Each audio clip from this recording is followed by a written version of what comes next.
অপ্রতিরোধ্য, অবিশ্বাস্য, অসাধারণ এই আফগানিস্তান যেন ছুটছে নিজেদের গতিতে। তাদের আর থামাবে কারা? টি-20 বিশ্বকাপে নিউজিল্যান্ডের পর এবার উড়িয়ে দিল পাপুয়া নিউ গিনিকে। সাথে ইতিহাসের দ্বার প্রান্তে পৌঁছে গেছে রাশিদ খানরা। প্রথমবারের মতো খেলবে সুপার 8। ওয়েস্ট ইন্ডিজকে টপকে এখন তারা গ্রুপ চ্যাম্পিয়ন। আফগানিস্তানের ইতিহাস গড়া জয় ও পাপুয়া নিউ গিনির বিপক্ষে ম্যাচে সব খুঁটিনাটি নিয়ে বিস্তারিত জানবো এ প্রতিবেদনে। 2024 টি-20 বিশ্বকাপের সবচেয়ে আলোচিত দলগুলোর একটি আফগানিস্তান। অনেক বিশ্লেষকদের মত ছিল এবারের বিশ্বকাপে বড় বাজিমাত করতে পারে রাশিদ খান, মোহাম্মদ নাভিরা। সেটাই যেন ধারাবাহিকভাবে প্রমাণ করছে তারা। প্রতি ম্যাচেই দেখাচ্ছে নতুন নতুন চমক।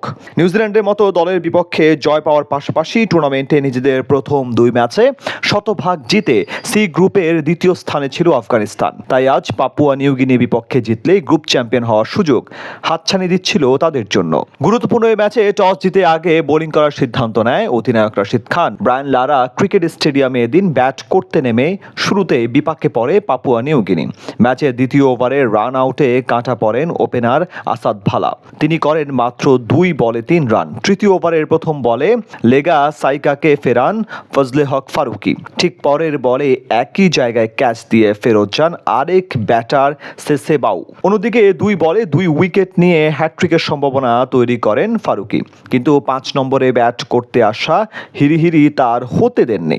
এদিকে মাত্র 17 রানে 4 উইকেট হারিয়ে বিপাকে পড়া পাপুয়া নিউ গিনির জন্য উঁকি দিচ্ছিল লজ্জার রেকর্ড। সেখান থেকে কিছুটা প্রতিরোধ গড়ে তোলার চেষ্টা চালান ওপেনার টনি উরা ও চাঁদ সোপের। কিন্তু দলীয় 30 রানে টনি উরাকে বোল্ড করেন নবীন উল হক।